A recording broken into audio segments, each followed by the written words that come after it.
বেশ কয়েক মাস হয়ে গেল আমার চ্যানেলে কিন্তু কোনো বড় ভিডিও পোস্ট করা হয় না। কেন করা হয় না সেটা তোমাদের সাথে পরে শেয়ার করছি।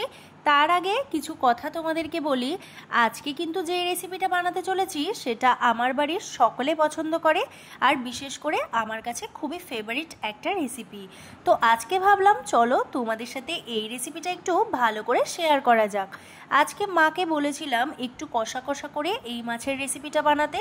আর সত্যি কথা বলতে জানো তো কি, আমার মা না সবসময় ওই রিঠে মাছ, শঙ্কর মাছ এই ধরনের মাছ আনলে না সবসময় ওই একটু কষা করেই রান্না করার চেষ্টা করে। আর বেশিরভাগ ক্ষেত্রেই যদি একটু গঙ্গার ছোট মাছ হয় সেগুলো তো একটু ঝোল ছাড়া ভালো লাগে না, তো মা কিন্তু সেইভাবেই রান্না করে। আর সত্যি কথা বলতে মায়ের হাতের রান্না আমার কাছে তো বেস্ট লাগে। তো আজকে মা বানিয়েছিল শঙ্কর মাছের কষা একটা রেসিপি, সেটাই তোমাদের সাথে শেয়ার করব। তো পুরো ভিডিওটা তোমরা দেখতে থাকো, আশা করছি তোমাদের অনেক অনেক ভালো লাগবে। আজকের এই রেসিপিটা দেখার পর তোমরা অবশ্যই এটা ট্রাই করো, আর আমাকেও জানিও যে তোমাদের কেমন লাগছে। তো যাই হোক, চলো আজকের রেসিপিটা শুরু করা যাক। তো প্রথমেই দেখো এখানে কিছুটা মাছ নেওয়া হয়েছিল, শঙ্কর মাছ। তো মাছটাকে কিন্তু মা ভালো করে ধুয়ে পরিষ্কার করে নিয়েছিল, আর তার মধ্যে নুন, হলুদ, কাঁচা সর্ষের তেল সব কিছু ভালো করে মাখিয়ে কিছুক্ষণের জন্য রেখে দিয়েছিল মাছটাকে।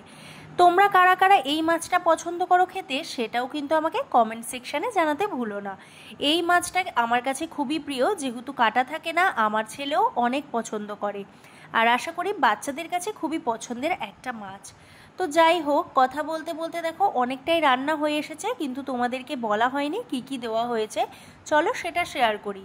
প্রথমেই মা কিছুটা আলু ভেজে নিয়েছিল, আর এই মাছে আলু দিলে আমার কাছে অনেক বেশি ভালো লাগে খেতে। তো আলুগুলো মা কিন্তু মাংসে যেমনভাবে দেয় সেইভাবেই কেটেছিল। আলুটাকে ফ্রাই করে তুলে নেওয়ার পর কড়াতে মা কিছুটা পরিমাণে জিরে ফোড়ন দিয়েছিল, তার মধ্যে একটু কুচো করে কেটে রাখা পেঁয়াজ দিয়ে দিয়েছিল।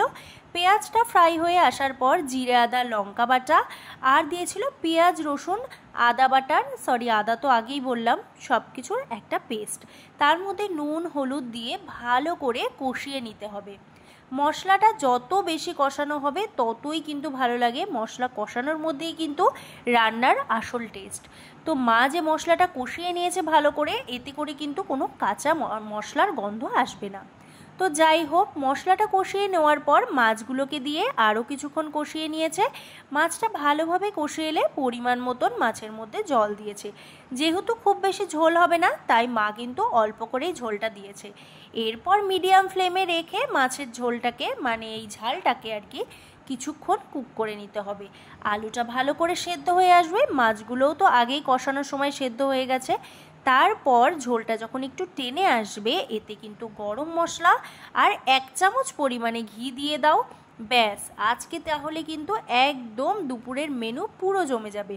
রেসিপিটা কিন্তু সত্যি অসাধারণ হয় খেতে, তোমরাও ট্রাই করো এইভাবে একদিন, আর আমাকে জানিও যে তোমাদের এই রেসিপিটা কেমন লাগছে।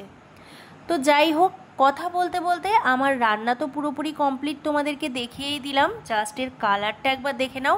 আর তোমরা কিন্তু চাইলে মাছটাকে ফ্রাই করে রান্না করতে পারো। আমার মা বেশিরভাগ ক্ষেত্রেই রিঠে মাছ, শঙ্কর মাছ এগুলো একটু কাঁচা রান্না করার চেষ্টা করে ওই কষানোর মাধ্যমেই, এতে করে এই রেসিপিটা অনেক বেশি টেস্টি হয়ে ওঠে।